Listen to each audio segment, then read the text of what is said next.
Hello दोस्तों, cues test 26 में आप लोगों का स्वागत है। जितने भी जीके हैं एसएससी के लिए एसएससी जीके टेस्ट है। ठीक है, तो स्टार्ट करते हैं पहले प्रश्न से। पहला प्रश्न है, चंद्रगुप्त मौर्य ने अपना अंतिम समय कहाँ बिताया था चंद्रगुप्त मौर्य ने अपना अंतिम समय। तो इसके सही आंसर हो जाएंगे ऑप्शन डी, श्रवण बेलगोला में बिताया था चंद्रगुप्त मौर्य ने अपना अंतिम समय। ऑप्शन डी करेक्ट हो जाएंगे। आगे बढ़ते हैं। सिंधु घाटी सभ्यता का पतन नगर था। सिंधु घाटी सभ्यता का पतन नगर कौन सा था? तो इसके सही आंसर हो जाएंगे ऑप्शन बी, लोथल। सिंधु घाटी सभ्यता का पतन नगर था लोथल। ऑप्शन बी करेक्ट हो जाएंगे। आगे बढ़ते हैं, अगला प्रश्न देखते हैं। निम्न में से किस क्रांति को अक्टूबर की क्रांति कहा जाता है? निम्न में से किस क्रांति को अक्टूबर की क्रांति कहा जाता है? इसके सही आंसर हो जाएंगे ऑप्शन ए, रूसी क्रांति को अक्टूबर की क्रांति कहा जाता है। ऑप्शन ए करेक्ट हो जाएंगे। आगे बढ़ते हैं, अगला प्रश्न देखते हैं।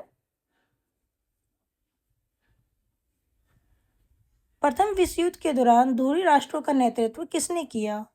प्रथम विश्व युद्ध के दौरान ध्रुवीय राष्ट्रों का नेतृत्व किसने किया था? इसके सही आंसर हो जाएंगे ऑप्शन ए, जर्मनी ने किया था प्रथम विश्व युद्ध के दौरान ध्रुवीय राष्ट्रों का नेतृत्व।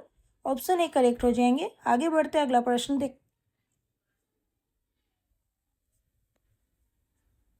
महान सम्राट अशोक किस वंश के थे? महान सम्राट अशोक किस वंश के थे? तो इसके सही आंसर हो जाएंगे ऑप्शन बी, मौर्य वंश के थे महान सम्राट अशोक। ऑप्शन बी करेक्ट हो जाएंगे। आगे बढ़ते हैं, अगला प्रश्न देखते हैं।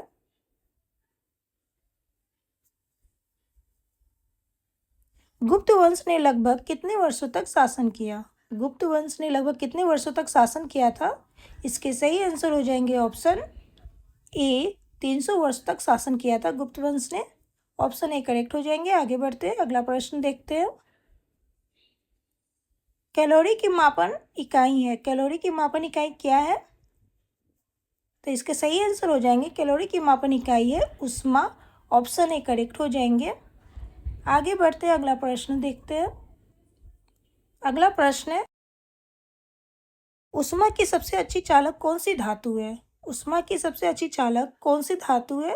तो इसके सही आंसर हो जाएंगे ऑप्शन सी, चांदी है ऊष्मा की सबसे अच्छी चालक। ऑप्शन सी करेक्ट हो जाएंगे। आगे बढ़ते हैं, अगला प्रश्न देखते हैं। अगला प्रश्न है, विभवांतर का एसआई मात्रक क्या होता है? विभवांतर का एसआई मात्रक क्या होता है?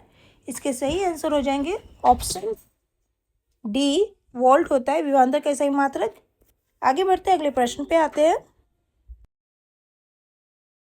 भारत की पहली महिला राज्यपाल कौन थी? कौन थी भारत की पहली महिला राज्यपाल कौन थी? इसके सही आंसर हो जाएंगे ऑप्शन ए, सरोजिनी नायडू थी भारत की पहली महिला राज्यपाल। ऑप्शन ए करेक्ट हो जाएंगे। आगे बढ़ते हैं, अगला प्रश्न देखते हैं। भारत में सबसे अधिक कहाँ सौर ऊर्जा उत्पादन होता है? भारत में सबसे अधिक कहाँ सौर ऊर्जा उत्पादन होता है? किस राज्य में होता है सबसे अधिक सौर ऊर्जा उत्पादन?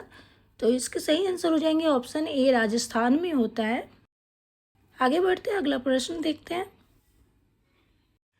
कौन सा नदी दक्षिण भारत की गंगा कहलाती है? कौन सा नदी दक्षिण भारत की गंगा कहलाती है?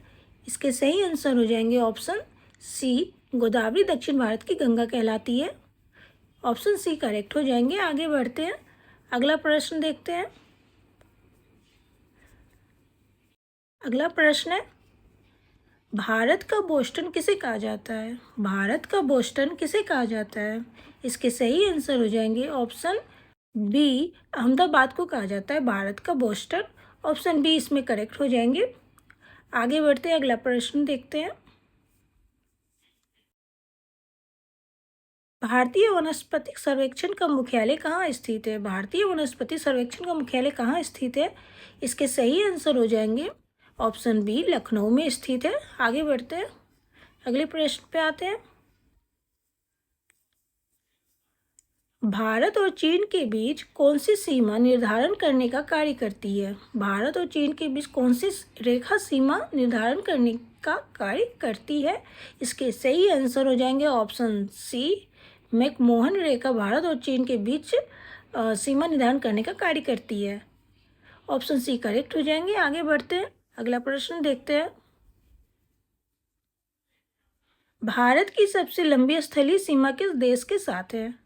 भारत की सबसे लंबी स्थलीय सीमा किस देश के साथ है? इसके सही आंसर हो जाएंगे ऑप्शन सी, बांग्लादेश के साथ है भारत की सबसे लंबी स्थलीय सीमा। ऑप्शन सी करेक्ट हो जाएंगे। आगे बढ़ते हैं। अगला प्रश्न है, भारत का पूर्वी समुद्री तट किस नाम से जाना जाता है? भारत का पूर्वी समुद्री तट किस नाम से जाना जाता है? इसके सही आंसर हो जाएंगे ऑप्शन डी, कोरोमंडल तट के नाम से जाना जाता है भारत का पूर्वी समुद्री तट। ऑप्शन डी इसमें करेक्ट हो जाएंगे। आगे बढ़ते हैं, अगला प्रश्न देखते हैं। भारत की उत्तरी सीमा पर स्थित पर्वत है।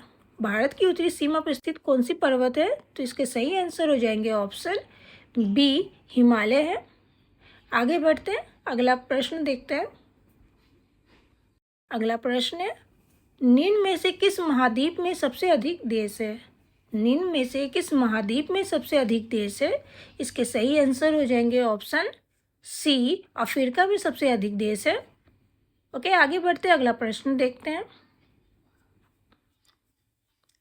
भारतीय सर्वोच्च न्यायालय में न्यायाधीशों की नियुक्ति कौन करता है?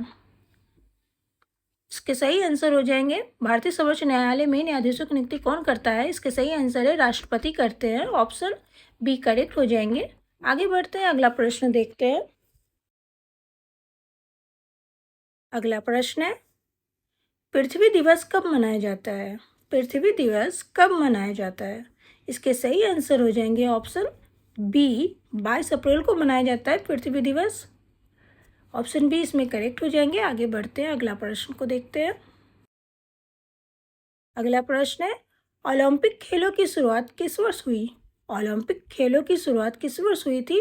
इसके सही आंसर हो जाएंगे ऑप्शन ए, 1896 ईस्वी में हुई थी ओलंपिक खेलों की शुरुआत। ऑप्शन ए करेक्ट हो जाएंगे। आगे बढ़ते हैं, अगला प्रश्न को देखते हैं।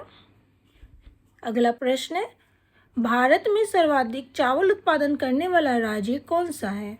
भारत में सर्वाधिक चावल उत्पादन करने वाला राज्य कौन सा है? इसके सही आंसर हो जाएंगे ऑप्शन सी, पश्चिम बंगाल है भारत में सर्वाधिक चावल उत्पादन करने वाला राज्य। आगे बढ़ते हैं, अगला प्रश्न को देखते हैं। अगला प्रश्न है, भारतीय रिजर्व बैंक यानी आरबीआई का मुख्यालय कहाँ स्थित है? कहाँ स्थित है आरबीआई का मुख्यालय? तो इसके सही आंसर हो जाएंगे ऑप्शन सी, मुंबई में स्थित है। आगे बढ़ते हैं, अगले प्रश्न पे आते हैं। अगला प्रश्न है, भारत का पहला परमाणु ऊर्जा संयंत्र कौन सा था? भारत का पहला परमाणु ऊर्जा संयंत्र कौन सा था? तो इसके सही आंसर हो जाएंगे ऑप्शन बी, तारापुर था भारत का पहला परमाणु ऊर्जा संयंत्र। आगे बढ़ते हैं, अगला प्रश्न देखते हैं। अगला प्रश्न है, भारतीय संविधान के किस अनुच्छेद में राष्ट्रपति पर महाभियोग लगाने का प्रावधान है? भारतीय संविधान के किस अनुच्छेद में राष्ट्रपति पर महाभियोग लगाने का प्रावधान है? यह प्रश्न आप लोगों के लिए, इसका आंसर कमेंट बॉक्स में जरूर दीजिएगा। भारतीय संविधान के किस अनुच्छेद में राष्ट्रपति पर महाभियोग लगाने का प्रावधान है? ठीक है।